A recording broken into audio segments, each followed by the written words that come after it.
Olá, bem-vindos a todos, bem-vindos a Cyber Sangha. Meu nome é Alejandro Shahu, eu vou ser o anfitrião desse evento hoje. Estou muito feliz em ter Tenzin Wangyal Rinpoche, junto com a doutora Eve Ekman, a doutora Elisa Kosaza. E aqueles que estiveram nos encontros anteriores, nesse conjunto de eventos, nós fizemos um sobre corpo, com o Lorenzo Cohen, Sabzit Singh Kansa, um de yoga com Judith Simmer Brown e Shirley Tellis. E agora é mente. Então, vocês podem ver também os eventos anteriores, vocês podem assistir no Cyber Sangha Net. E hoje nós vamos focar na mente, especialmente em equilíbrio emocional e meditação. E essa relação sinergística entre essas duas coisas, sinérgica. Antes de começar, eu gostaria de brevemente apresentar os palestrantes. Tem muito a se dizer sobre eles, mas eu vou dizer algumas coisas. Então, essa riqueza vai vir da interação, e vocês vão ver isso. Então, Tenzin Wangyal Rinpoche provavelmente não precisa de muita apresentação aqui neste fórum.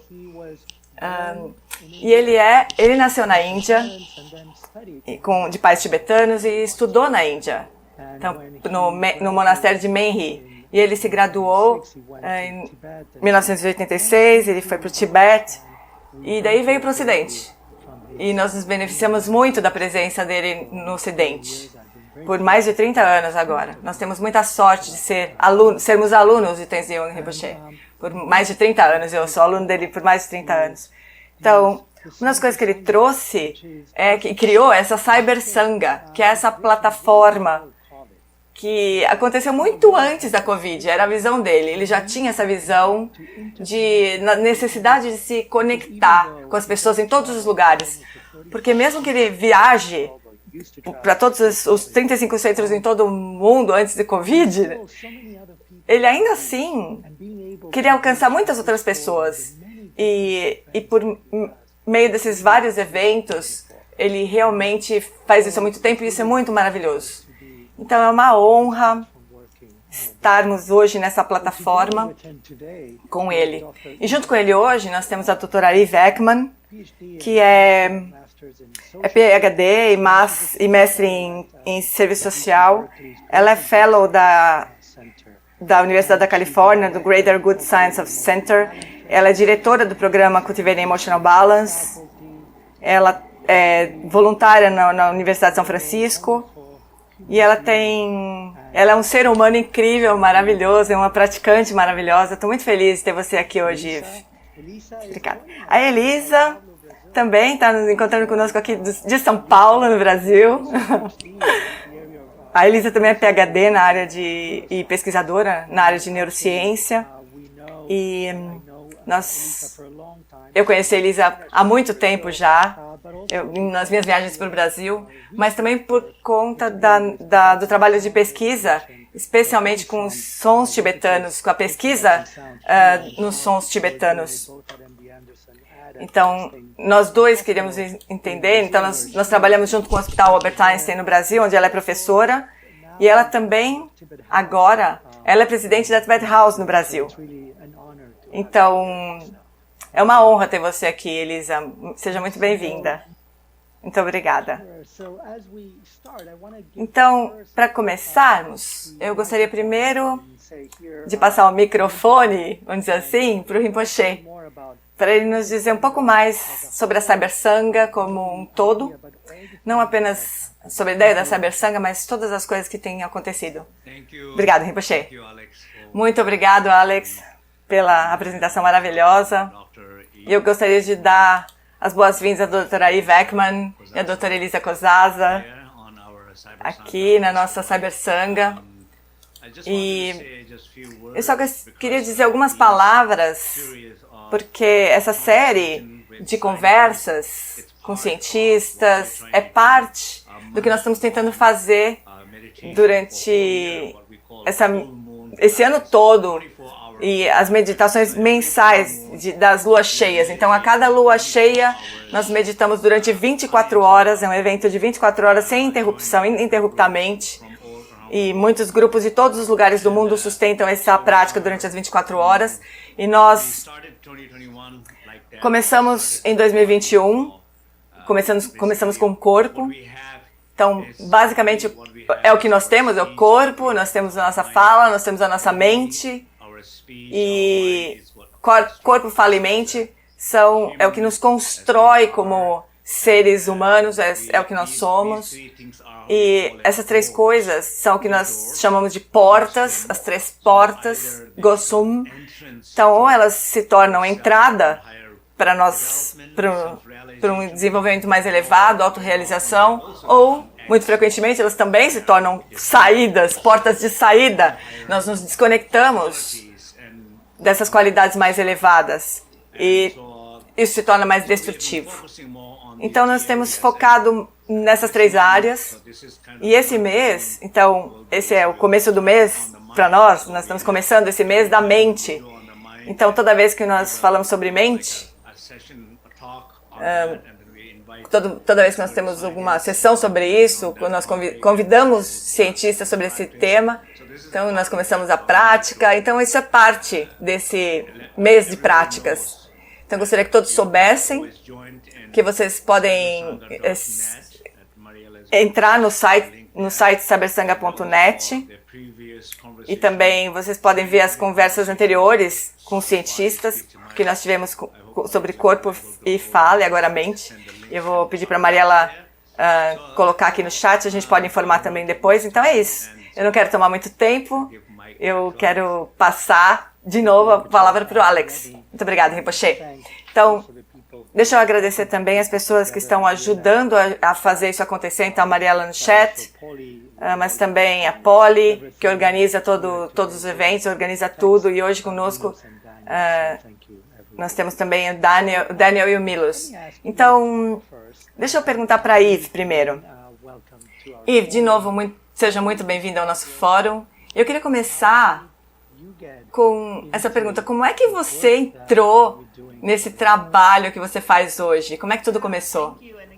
Sim, muito obrigado de novo. Eu queria dizer que eu estou muito feliz, muito honrada de estar aqui com vocês, junto com vocês nesse grupo maravilhoso. Então, meu caminho nesse trabalho foi de um buscador, e mesmo da ciência aplicada. Eu nasci nesse campo, na verdade, eu não tive que procurar muito, porque meu pai é o Paul Ekman, é um cientista das emoções, especialmente expressões faciais e fisiologia, e eu cresci assim, achava o trabalho dele maravilhoso, sempre tive uma relação muito próxima com ele, mas aquilo não tinha muito a ver comigo. Eu queria mesmo ajudar as pessoas diretamente. Eu queria dar de cara com o sofrimento de uma forma muito tátil, muito próxima. Então, eu trabalhei como assistente social. E daí, como é que eu encontro as pessoas sofrendo e aprendo com esse sofrimento e crio mais transformações, mais mudanças? E o que eu descobri, não só que eu amava aquele trabalho, de como que eu poderia ficar no meu corpo, na frente ao sofrimento, mas eu também descobri que nós precisamos de muito mais ferramentas. Aqueles que estão na linha de frente nos hospitais ou escolas. Então eu me senti motivada a voltar e aprender um pouco mais sobre pesquisa e como que a gente cria essas intervenções e como nós entregamos essas intervenções para as pessoas que mais precisam. E nesse tempo, meu pai e o autor, professor e praticante Alan Wallace, eles estavam criando esse programa Cultivating Emotional Balance, a pedido de Sua Santidade Dalai Lama. E esse programa incluía uma educação sobre as emoções. E eu fiquei muito inspirada por esse programa, achei que era uma ideia muito interessante, mas eu achei que eu nunca ia conseguir tomar o lugar do meu pai, mas... Na verdade, depois no primeiro treinamento, meu pai já ficou muito doente, então eu fui professora. A Elisa foi uma das primeiras participantes. E eu, então, fui lá ensinar com o Alan Wallace, e sempre no telefone, no Skype com meu pai, tentar entender melhor o currículo e construir junto.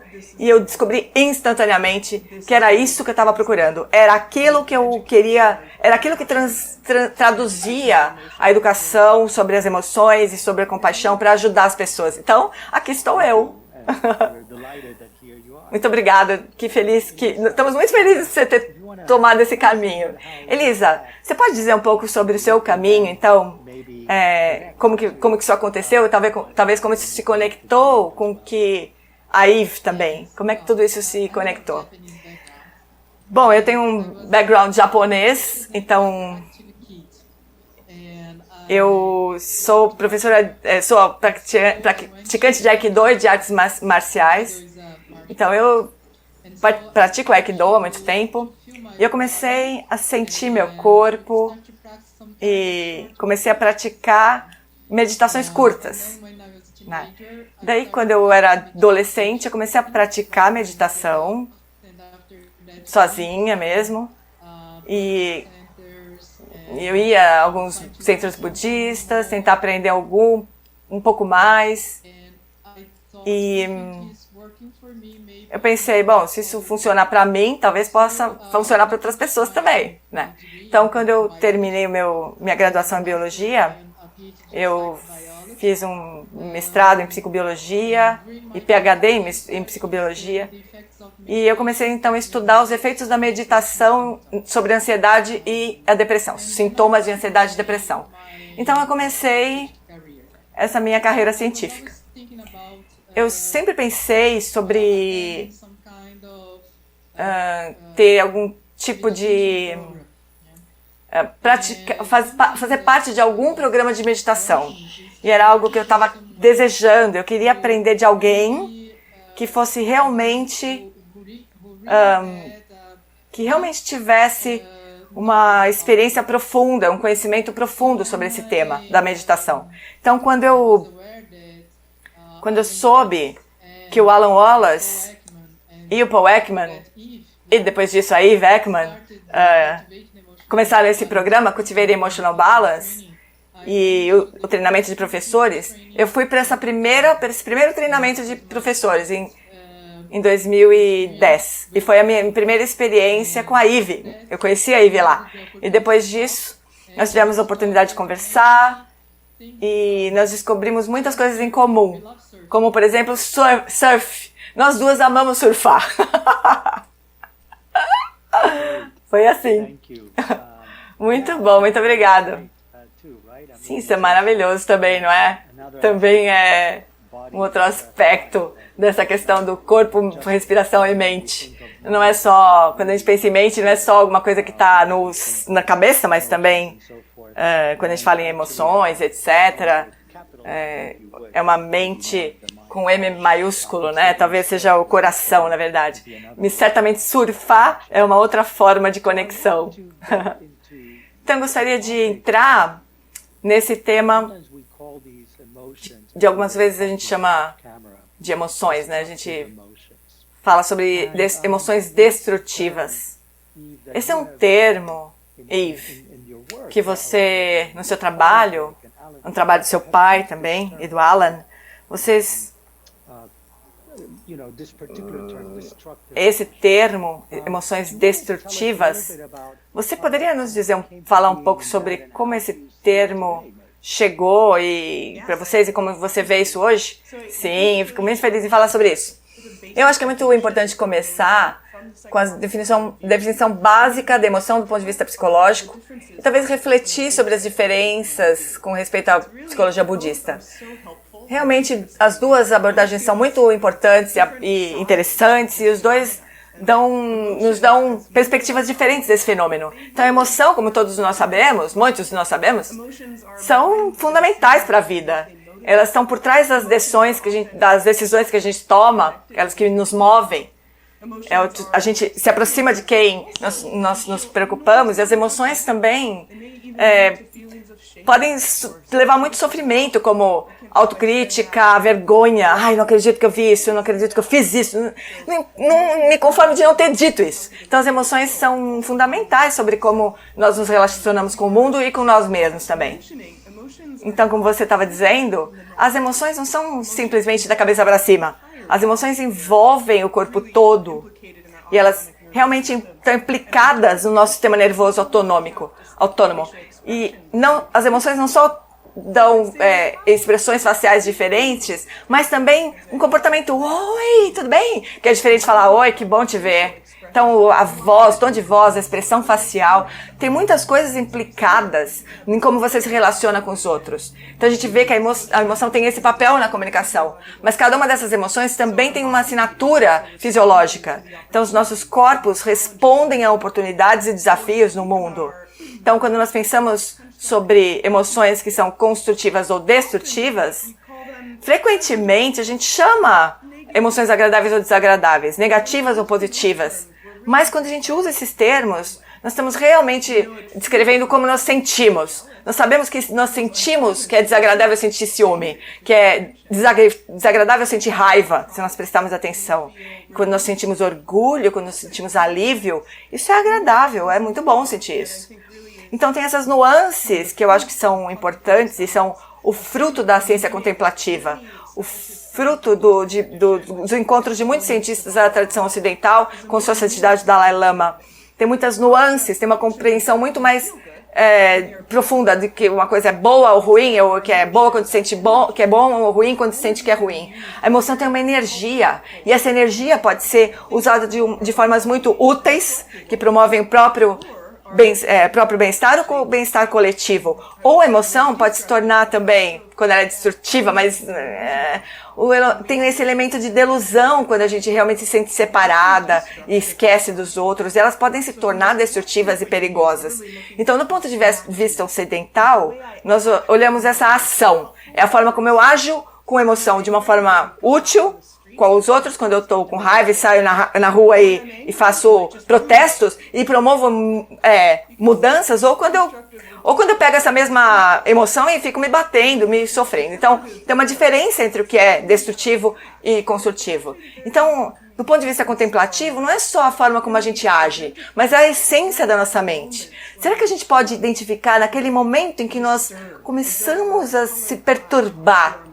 Ou seja, como quando cai um corante na nossa mente e muda a forma como a gente vê o mundo. Então essa é um pouco da parte contemplativa. Na verdade, eu poderia ficar falando dias, horas e dias aqui, mas eu vou passar a palavra de volta. Muito obrigado. Então antes de a gente passar para a Elisa, eu queria falar com o Rinpoche um pouquinho. Rinpoche, você estava dizendo, quando você estava falando antes, que existe uma diferença entre emoções, como você vê no Ocidente e no Oriente. Do seu treinamento no Ocidente, no Oriente, e a sua vida no Ocidente. Você poderia falar sobre isso? E você está mutado. Sim. Bom, como eu estava falando antes de entrar ao vivo aqui, né?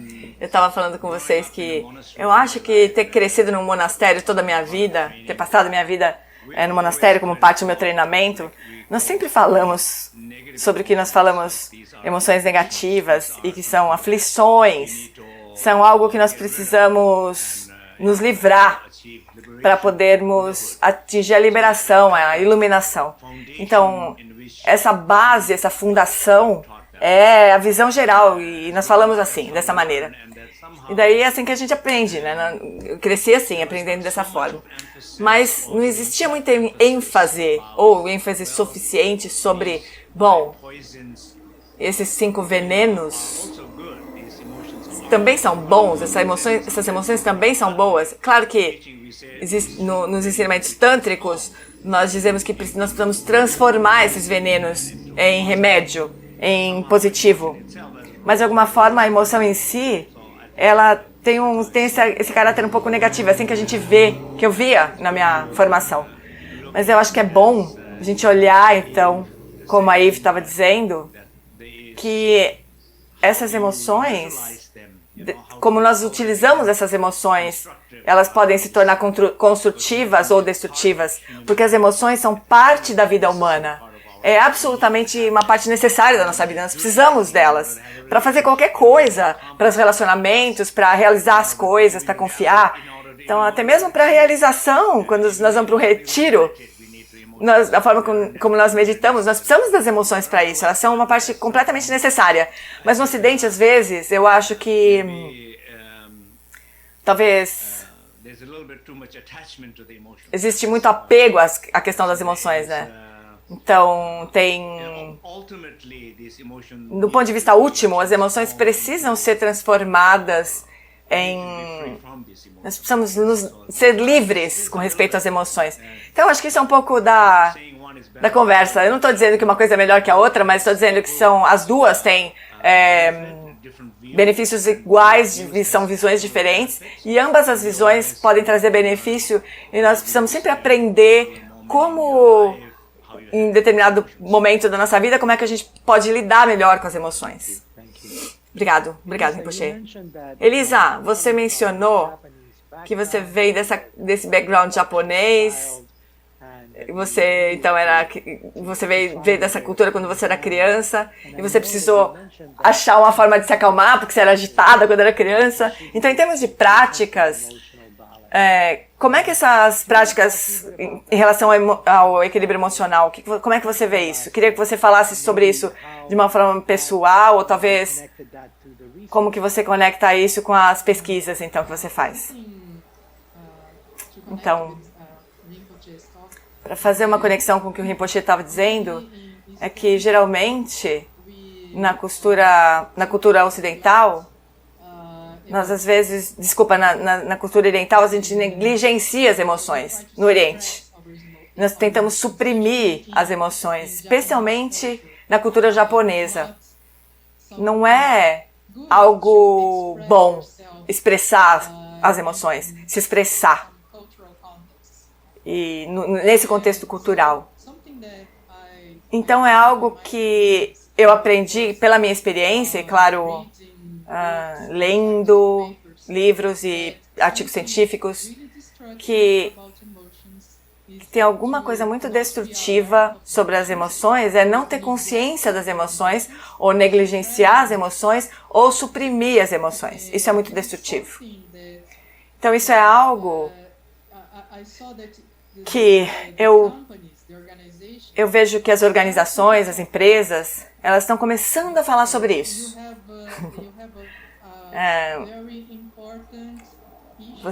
A gente vê uma questão muito importante a respeito da saúde mental nas instituições, como que todo tipo de organização, eles estão se preocupando com isso porque nesse ambiente também não é permitido expressar ou mostrar as emoções ou que você está se sentindo mal, de que você precisa de ajuda, você precisa de ajuda psicológica ou pelo menos receber um abraço, ser acolhido de um amigo no seu ambiente de trabalho. Então, eu gostaria então de convidar as pessoas a pensar em como é importante conhecer as suas emoções, reconhecer as emoções nos outros e achar uma forma de ajudar as pessoas. Então, eu acho que essa questão da saúde mental se baseia... a negligência das emoções tem um papel muito fundamental na saúde mental.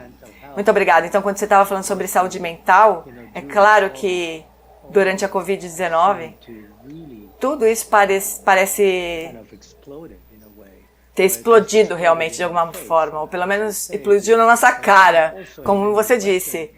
Também em muitos aspectos ocidentais, das culturas ocidentais, as emoções também foram soterradas, né? E o que aconteceu é que ela explode em um momento, né? Então, em muitas organizações, como você disse, muitas organizações estão pedindo ajuda nessa questão da saúde mental. E eu sei que você trabalha com isso, você poderia compartilhar alguma coisa sobre como você vê a questão do equilíbrio emocional nas organizações poderia ser útil? Sim, é uma pergunta maravilhosa. E o que a Elisa disse é tão importante que se não existir uma relação madura ou saudável com as emoções, então nós realmente nós nos sentimos muito perdidos, porque a família onde nós nascemos, a cultura onde nós nascemos, a cidade onde a gente mora, ou que a gente vê na TV, a gente recebe essas mensagens implicitamente e explicitamente sobre quais emoções são boas de serem expressas e quais não são boas, não devem ser expressas. E isso depende também do nosso corpo que nós temos. Então, para as mulheres, não é muito bom expressar raiva, é melhor expressar tristeza. Então, essa forma como a gente pode formatar a nossa experiência interna para combinar com o que se espera de nós é muito importante. Então, eu penso sobre esse tema da autoalienação. Então, eu estou aqui fazendo uma performance externa e mostrando as emoções que são boas e suprimindo as que são ruins. E eu perco o sentido de quem sou eu. Não só de como é estar num corpo, mas da minha própria experiência mental. Eu me desconecto disso. Então, os estudos sobre supressão mostram não só essa questão da alienação, mas como também isso é ruim para o nosso bem-estar físico. Quando nós suprimimos as emoções, nós temos uma elevação da experiência no corpo. Intensificação da experiência no corpo, os hormônios, o estresse tóxico, tipo cortisol, isso tudo está aumentado quando você suprime a emoção. Então eu acho que o que nós estamos vendo, especialmente nas organizações, na verdade, é que quando você constantemente suprime e você não tem lugar para expressar, isso cria um tipo de um sentimento de depressão, de isolamento, e se acaba explodindo em algum momento, como o Ale falou. E a gente não necessariamente precisa, na organização, expressar tudo que eu sinto. Isso também não seria muito legal.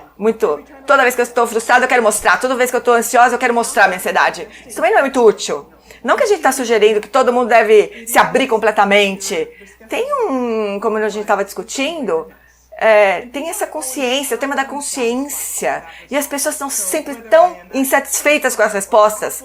Sei lá, se eu estou no Facebook, na Apple, sei lá, num hospital grande, nas organizações que eu trabalho, eu penso, o que eu tenho que fazer? O que eu faço? Daí eu falo sobre essa necessidade da consciência emocional. E eles falam, o quê? Consciência? Como assim? Isso não satisfaz muito. Mas a verdade é que não tem jeito de eu falar o que você deveria fazer. O contexto é muito específico. Talvez você esteja com raiva e a razão da sua raiva tem a ver realmente com alguma coisa que aconteceu lá na sua infância, ou talvez você esteja com raiva por coisas que estão acontecendo agora e que são uma injustiça. Então a forma que você vai responder é diferente. Então eu não tenho como dar uma fórmula, né, de como responder às emoções. O que nós podemos fazer, como a Elisa estava dizendo, é aumentar a consciência das emoções, para a gente poder ter escolha sobre como responder. As nossas emoções acontecem em milésimos de segundo. Nós respondemos antes de ter consciência delas. Então, construir essa consciência é realmente muito difícil, não é uma coisa simples. Mas a consciência em si vai nos ajudar a dirigir para formas mais saudáveis de responder. Que seja colaboração, que vai provocar colaboração, conexão e nos ajuda a avançar no sentido dos nossos objetivos, que é difícil, diferente de suprimir, de negar e ter essas consequências físicas que são ruins que vêm dessa supressão. Muito obrigado, Yves. Rinpoche, você começou no monastério quando você tinha mais ou menos 11 anos. Você entrou no monastério com 11 anos. E uma das coisas que a gente sabe é que nos monastérios você tem que tomar votos. E parte desses votos é canalizar, por assim dizer, a forma como você lida com suas emoções. Você pode compartilhar alguma coisa assim com a gente? Bem, eu estava refletindo sobre o que a Yves estava dizendo, sobre suprimir as emoções, que é uma coisa que eu sempre falo, e eu fico pensando que nos monges, nos monastérios, nós suprimimos as emoções. Será que nós estamos suprimindo as emoções? E essa é uma boa pergunta. Então, será que os monges suprimem mesmo as emoções? Então, de alguma maneira, a definição de suprimir, de supressão, é algo que soa como limitadora, controladora, aprisionadora, algo que você faz conscientemente com a sua consciência, com a sua força, com a sua disciplina. Quando você conscientemente toma decisões, tipo, eu não vou brigar mais, ou eu não vou beber mais, eu não vou fumar mais. Então, de alguma forma, assim, tem momentos que você sente que está suprimindo a sua necessidade de fumar ou de beber. Mas, por outro lado, também você está construindo uma força, um compromisso consciente em mudar o seu relógio biológico, psicológico internamente. Então, é isso que a gente faz nos monastérios. Então, o Vinaya, ou a disciplina dos monges, é isso que a gente faz. Então, na tradição do Dzogchen, é uma abordagem completamente diferente. É o que eu, pessoalmente, eu sempre penso, e eu ensino tanto sobre isso o tempo todo, é de que quando eu sempre sinto, e o que eu sinto é que esse espaço da consciência, o espaço e a consciência são as coisas mais importantes para poder acolher as emoções, para poder processar as emoções, para poder guiar as emoções, conduzir as emoções de uma forma mais construtiva. Então, acolher significa que você não diz que uma emoção é boa e você não diz que outra emoção é ruim. Isso não é um bom anfitrião. Quando você convida pessoas para vir para uma festa na sua casa, você não fala, esse convidado é bom, esse aqui é ruim, mas eles vieram, né, de jantar, então tá bom. Eu vou tratar todos os convidados igualmente. Então, emoções positivas, negativas, você trata da mesma forma, como se fossem convidados. Você é um anfitrião. Você acolhe, você dá as boas-vindas para eles. Você dá atenção para eles. Você traz consciência para eles. Você conversa com eles, você ouve, você compreende. Então, você guia essas emoções. E não importa que emoção seja, elas sempre vão se tornar construtivas. Então, o espaço em que você acolhe e a consciência que guia essas emoções, essas duas coisas são fundamentais para nós podermos ter uma vida emocional mais construtiva. Então, isso traz de volta a discussão para o papel da consciência. Então, de novo, nós estamos nesse painel sobre a mente, e claro que a consciência é realmente o que dirige as emoções. Mas como você disse também, Rinpoche, até mesmo nos votos, os votos não são apenas uma supressão, mas estar atento, consciente, e limitando as coisas com a consciência. Então, Elisa, eu sei que você se interessa muito sobre como toda essa área da psicologia das emoções pode verdadeiramente ajudar os contemplativos a encontrar esse equilíbrio emocional. Porque muitas vezes, talvez no Ocidente, a gente pensa, eu vou só meditar e por isso eu posso simplesmente me equilibrar, só porque eu estou meditando. Mas isso não significa que meditar não vão me levar as minhas emoções para lá ou para cá. Então eu queria que você falasse um pouco sobre essa psicologia das emoções, como que ela pode ajudar os contemplativos. Sim, é claro que a meditação, as práticas de meditação podem nos ajudar a tomar mais consciência das nossas emoções, mas existem muitas estratégias sobre como lidar com as emoções. E quando nós tomamos consciência, a meditação nos ajuda a fazer isso. Nós percebemos que tem um espaço enorme entre suprimir e explodir. Tem uma distância enorme. Então, esse espaço aí pode ser chamado, talvez, de gerenciamento ou de manejo das emoções. Ou regulação emocional. E existem muitas práticas ocidentais, da psicologia ocidental, como, por exemplo, a abordagem que lida com comportamento cognitivo, e muitos outros do trabalho do Paul Ekman. E existe algo no Cultivating Emotional Balance, que é a linha do tempo de um episódio emocional, que é uma das formas mais iluminadas de conhecer a emoção. Uma forma de iluminar a consciência emocional. Talvez a Eve possa falar mais sobre isso. Mas o que eu percebo é que nós precisamos verdadeiramente combinar esse conhecimento da psicologia ocidental, da psicologia oriental, para ajudar mais os seres humanos a lidar com as emoções. Obrigada, Elisa. Então, Eve, sobre esse tema, então, eu sei que você tem participado desses encontros com seu pai, sua santidade Dalai Lama, você participou disso.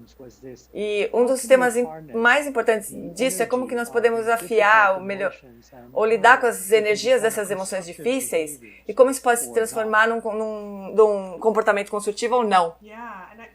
Sim, eu acho que uma das emoções que surge especificamente nesses encontros é a raiva. E nós falamos sobre isso também aqui já. Então eu vou tomar uma abordagem prática aqui. Eu sei que as pessoas aqui realmente não querem só ouvir sobre essas ideias, mas como é que eu posso usar essas ideias? Como é que eu posso, no dia a dia, usar isso? Então vamos a um exemplo da frustração que eu ouvi, que em todos os países que eu visitei,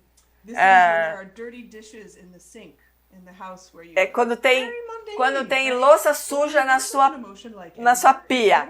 Então, que é uma coisa muito prática. Então, para trabalhar com raiva, é melhor começar a trabalhar com os pratos sujos na pia do que com os sistemas de opressão, ou com a política. Então, isso é alto nível. Vamos começar com simples. Então, eu acordei, vamos supor, aí eu vou para a cozinha e tem um monte de prato sujo lá e não são minhas. Eu limpei ontem, lavei a louça ontem. Eu posso até ouvir minha voz falando sobre isso.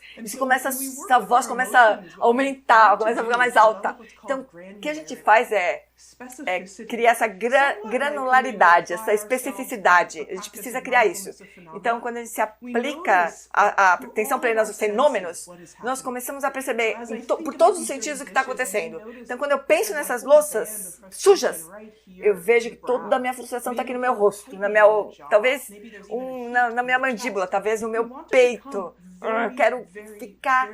Eu quero ficar muito boa em identificar as sensações do corpo. Então eu noto, quando eu olho para os pratos, você nota que você está ficando com raiva. Eu já estou naquele período da experiência emocional. E quando a gente começa a trabalhar com as emoções, como Elisa sugeriu, nós podemos usar a linha do tempo. Então eu posso pensar, bom, agora, olhando para trás, eu penso assim, o que me fez ficar com tanta raiva? Foi realmente o prato sujo? Ou foi porque a minha história com o que significa aquilo? Essa pessoa que mora comigo, ela não me respeita. Como é que ele pode deixar essas louças ali?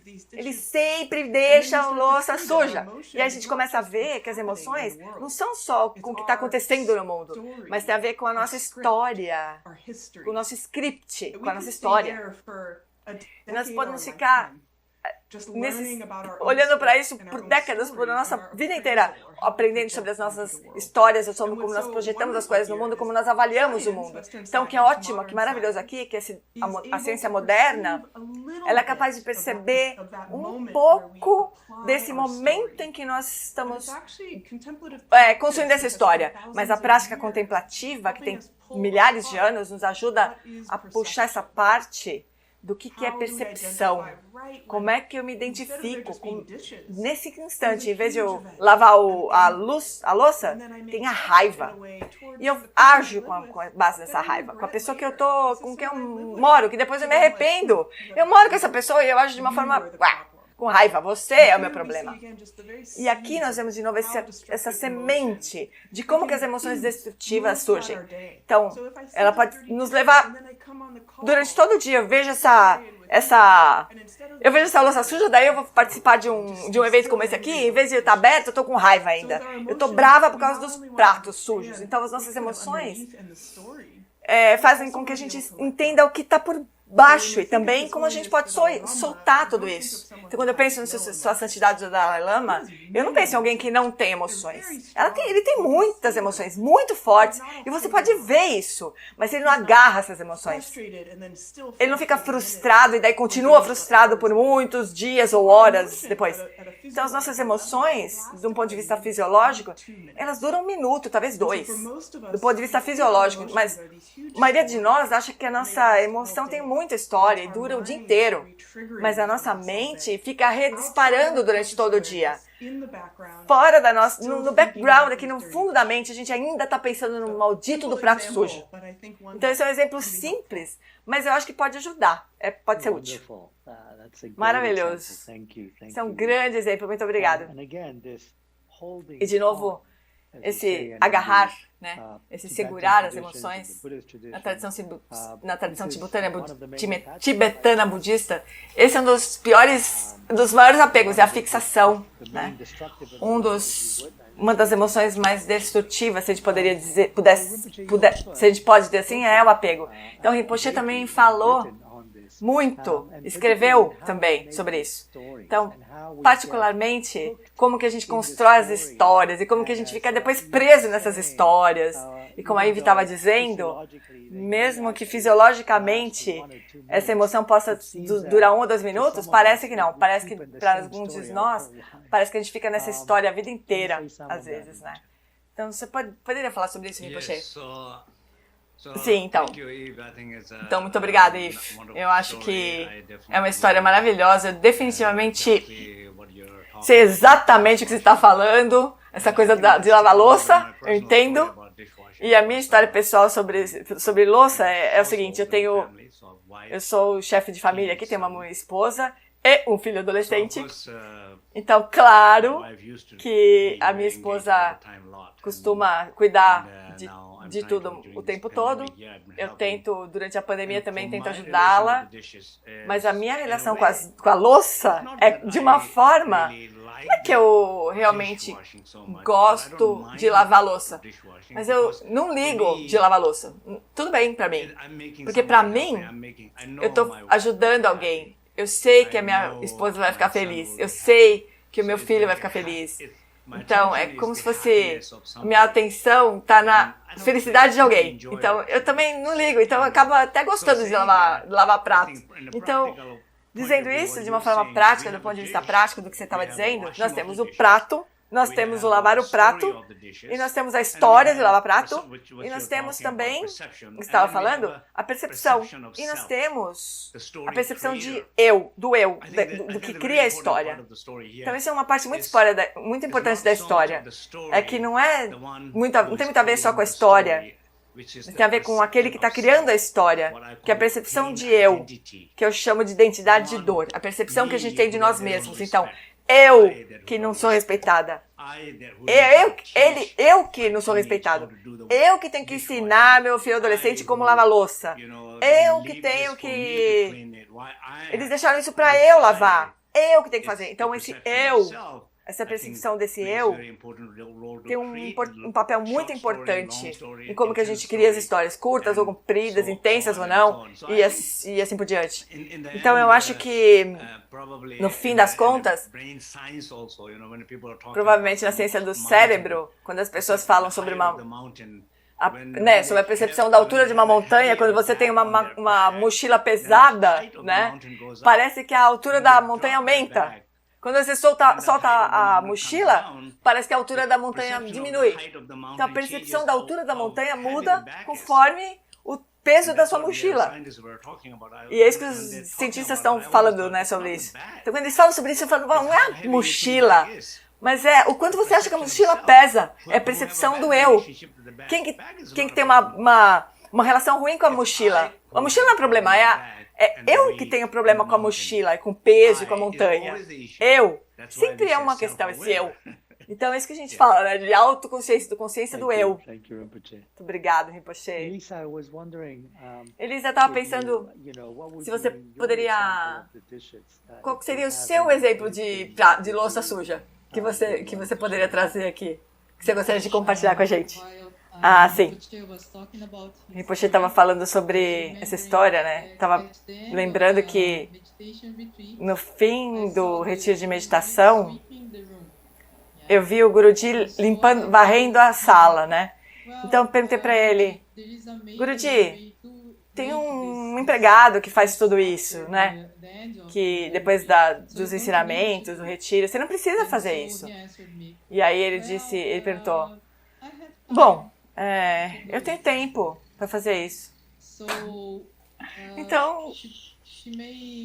Então, ela pode fazer outras coisas, né? Porque eu tenho tempo para limpar a sala depois do retiro. Eu tenho tempo, então ele estava só varrendo a sala, né?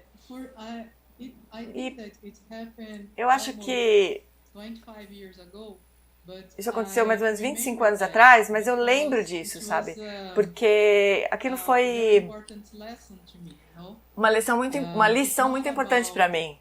Não tem a ver com se tem alguém para fazer, então você deixa as coisas sujas para a pessoa fazer, né? Por que eu não posso eu mesmo ajudar, né? Por que eu mesma não posso fazer?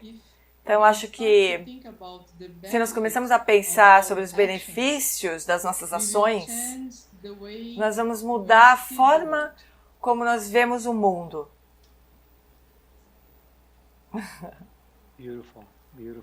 Lindo, muito lindo, Elisa. Exatamente o que o Rinpoche estava dizendo sobre lavar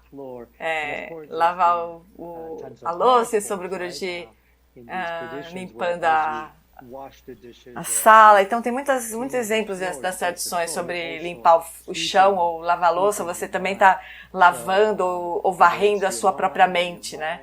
Seja sua mente, no cabeça, no coração, o seu corpo inteiro, o seu corpo, a sua respiração, né? Então, essa prática é, de uma certa maneira, algo prático. Então, se você tem uma oportunidade de lavar a louça ou varrer a sala, vai lá, faz, né? Você vai se beneficiar, você mesmo, e vai beneficiar os outros. Então, eu gostaria de mudar um pouquinho de marcha aqui. E eu sei que é alguma coisa que a Ivy e eu, nós já discutimos sobre isso. Essa ideia do materialismo espiritual e da evitação materialista. Então, e o perigo de realmente de chegar nisso, de acabar chegando nesses estados, né? Às vezes a gente chega nas práticas e fica preso nisso. Então eu queria falar um pouco sobre isso. Sim. Eu realmente acho que isso é muito iluminador, o que o Rinpoche e a Elisa disseram, que nós facilmente podemos usar as práticas espirituais para evitar as coisas, como se fosse uma analgesia para a nossa dor espiritual. Eu quero cobrir a minha dor, eu não quero me aprofundar, eu só quero cobrir. Especialmente se a gente não tiver clareza da nossa motivação, isso vai acontecer. Então isso não precisa... não diz respeito só na visão budista. Se a gente olhar para a psicologia evolutiva, nós nascemos realmente para sermos bons. Então, meu mentor estudou essa ideia de, na verdade, a nossa natureza é de colaboração, é de bondade. E talvez existam evidências científicas para esse Samantabhadra, dessa bondade fundamental. E nós temos essa sensação de que a bondade está sempre aqui. Nós precisamos só, como Mahatma Ricard diz, nós precisamos limpar a sujeira de cima do ouro do nosso coração. A gente precisa estar presente. Então, se essa é a nossa motivação, a nossa prática vai realmente florescer. Ela vai nos ajudar e ela vai ajudar os outros. Mas, então, quando a gente tem essas práticas budistas no lugar do capitalismo, às vezes ela se perde, essa essência se perde. E as práticas são, às vezes, vendidas. Você vai se sentir melhor, as pessoas vão gostar mais de você, você vai se dar bem, né? Mas essas práticas, elas são muito mais profundas. E claro que os cientistas querem, entre aspas, vender, querem convencer as pessoas a tentar, a experimentar. Mas tem algumas coisas aí que, se a gente esquecer de verdade a motivação de por que a gente faz essa prática, nós corremos o risco de da prática fazer com que as pessoas fiquem mais autoabsorvidas, mais autocentradas, mais focando no bem-estar delas mesmas, e elas perdem a oportunidade de realmente compreender: puxa vida, eu estou conectada com todo mundo e tudo muda. Existe realmente essa tensão entre o capitalismo e o mercado, e a investigação contemplativa profunda. E eu mesma, algumas vezes, sinto que eu acordo de madrugada e eu estou acidentalmente... Será que eu estou acidentalmente contribuindo para a criação dessas práticas que são só para o bem-estar de uma pessoa só e não para de todo mundo? Eu realmente gostaria de ouvir o Rinpoche e a Elisa falarem sobre isso. Como é que a gente faz? Como é que a gente ajuda as pessoas a cultivarem realmente essa motivação, independente da situação? Eu estava pensando sobre isso, E Elisa, especialmente quando nós criamos projetos de pesquisa, né? Então nós criamos um protocolo, nós pedimos para as pessoas patrocinarem no Brasil, sei lá, em todos os lugares, como a Eve estava dizendo, nós tentamos vender, entre aspas, né? Nós tentamos fazer isso porque, como no projeto da Eve, aquilo vai melhorar a capacidade cognitiva, sobre o que eu faço no MD Anderson com as pacientes com câncer. Eu quero ajudar essas pessoas. Então, de uma certa forma, isso é benéfico. E, ao mesmo tempo, eu sinto, muitas vezes, a gente tenta vender os conceitos para os patrocinadores. Você tem alguma coisa a dizer sobre isso, Elisa? Sim, mas eu acho que quando nós tentamos vender, encontrar um patrocinador, nós pensamos no benefício que pode trazer para o paciente ou para as pessoas, para a saúde das pessoas, para promover a saúde, né? E eu acho que a ciência é parte desse processo. Então, vem como essa conversa mais ampla, né? Então, ela é parte desse processo. Então, eu acho que esse tipo de conversa se abre, ajuda a abrir as mentes e complementa, então, o que nós fazemos na ciência. E também, da mesma forma, quando nós vamos para um templo budista, você pode aprender mais a respeito do seu espírito. Então, isso é uma outra parte desse enorme conhecimento, dessa sabedoria incrível que está por trás de tudo. Então, é assim que eu penso hoje em dia. Muito bonito, muito bonito. Eu sei que o Dalai Lama disse que a ciência e a espiritualidade, as duas, nos ajudam a expandir o nosso horizonte de conhecimento, né? Então, Rinpoche, como a Eve estava dizendo, essa natureza básica bondosa que a ciência está procurando olhar, como a Eve estava dizendo, Samantabhadra, a gente chama de contos amplos, mas essa bondade fundamental, né? Como é que é isso? E ao mesmo tempo, você está tão envolvido nessas práticas desde muito cedinho, né? E você se interessa pela ciência também. Então, como é que isso vive em você, essas duas coisas?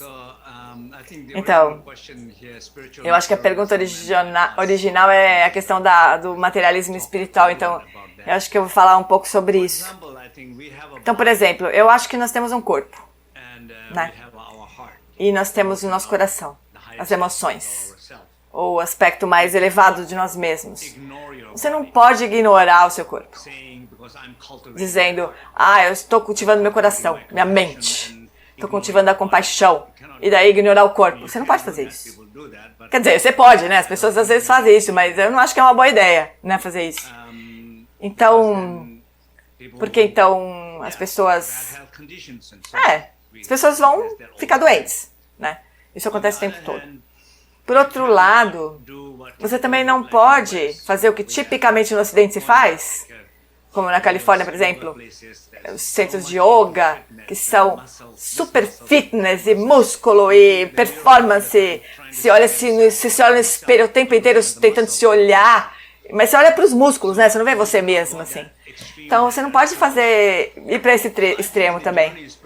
Então, eu acho que na jornada espiritual, de alguma maneira, as pessoas fazem essas coisas, né?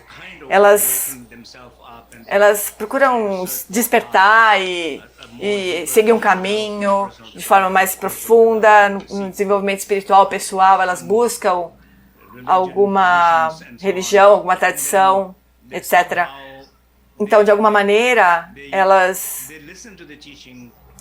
ouvem os ensinamentos, trabalham com os ensinamentos exatamente, por exemplo, no trabalho delas, no emprego delas.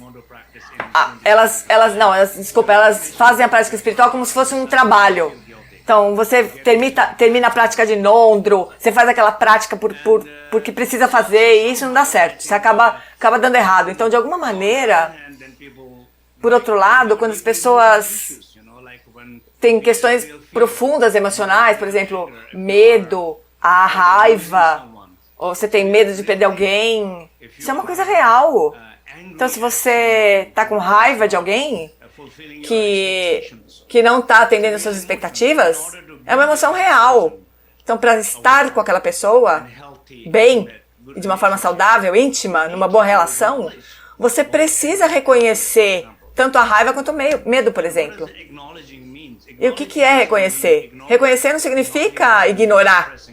E ignorar não é... Reconhecer não significa suprimir. Não é criar uma história diferente. Falar, não vamos falar sobre isso, vamos só contemplar e meditar, e não vamos pensar nisso.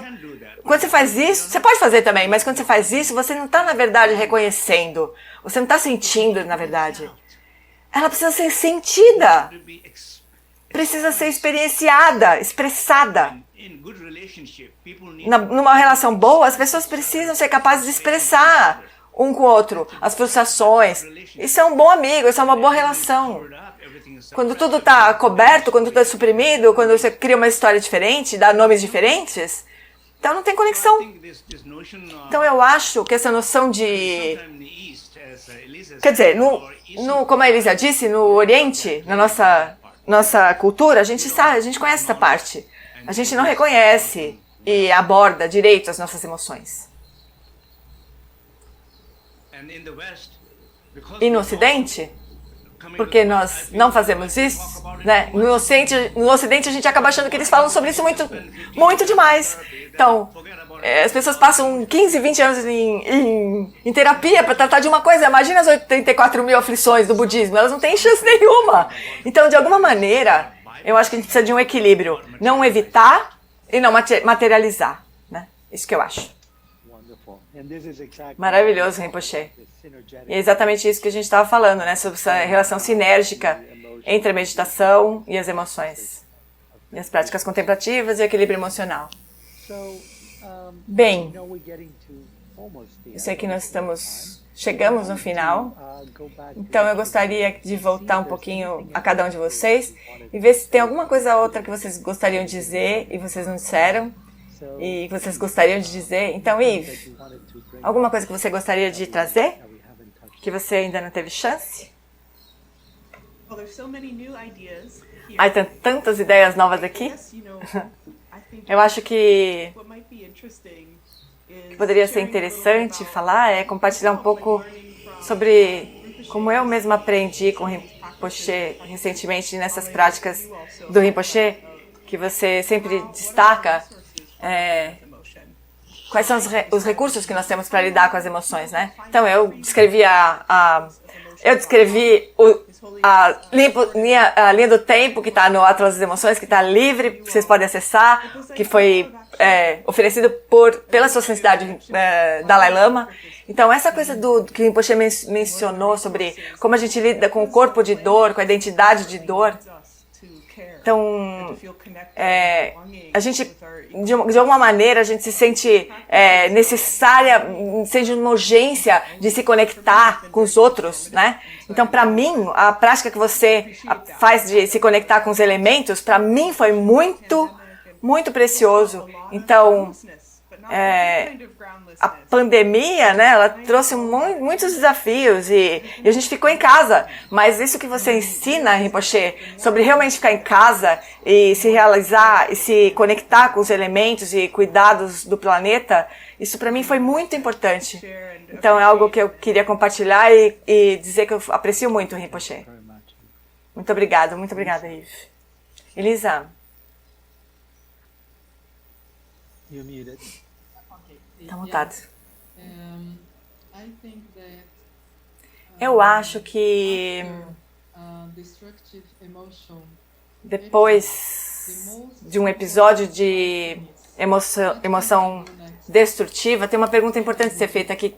O que eu posso fazer da próxima vez? O que eu faria diferente? Porque os episódios emocionais, eles eles dependem de aprendizagem, de respeito a aprender a lidar de forma melhor com as emoções nesse mundo que é tão complexo.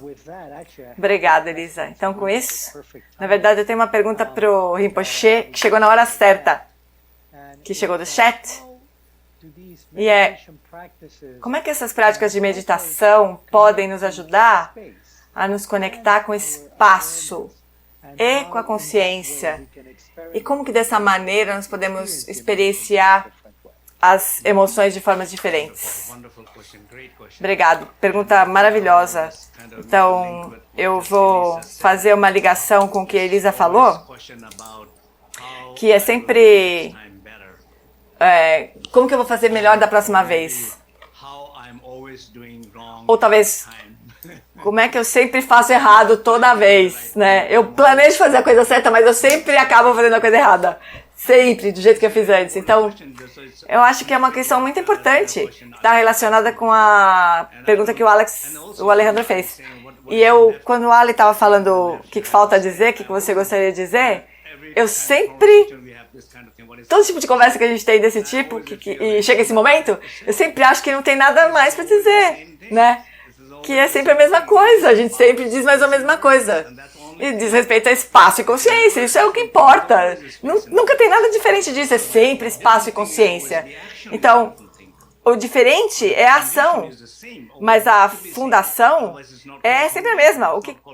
Se não tem a fundação, se não tem essa base, se não tem condige, a gente não vai fazer nada diferente nunca. Então, sempre para todos nós, para mim especialmente, eu sempre tento me lembrar de manter essa conexão com o espaço e de sentir o espaço. Esse é o maior presente que você pode dar para qualquer pessoa, é o espaço. O maior presente que alguém pode te dar é espaço. Então, dê esse presente o tempo todo, especialmente quando surgir uma emoção destrutiva. Quando você está perdido, quando você está se sentindo frustrado, com raiva, com medo. Dá esse espaço. Tudo bem sentir isso, e se está permitido sentir isso, dá espaço para essa emoção, acolhe e cuida, dá atenção para essa emoção. E quando você faz isso, a emoção se dissolve sozinha. Porque a emoção se dissolve sozinha, ela não precisa da sua ajuda para se dissolver. Ela sabe fazer isso, você pode só ajudar ela a ficar mais tempo presente, isso que você faz. E se você não fizer isso, ela se dissolve sozinha. Então deixa ela respirar, dá espaço e consciência para ela. Eu sempre digo a mesma coisa nesse momento, eu não tenho nada mais para dizer, eu sempre digo isso. E eu vou continuar dizendo isso por fim, sempre, né? Maravilhoso, maravilhoso. Então, muito obrigada a todos. Foi uma conversa, um painel maravilhoso. Foi uma grande alegria estar aqui com vocês, de juntar vocês aqui. Rinpoche, muito obrigada. Elisa, muito obrigada. Ive, muito obrigada. E eu espero poder ver vocês também pessoalmente em breve e ser capaz de estarmos juntos nesse espaço, mas por enquanto nós estamos aqui na Cybersang. Então, muito, muito obrigada. Muito obrigada.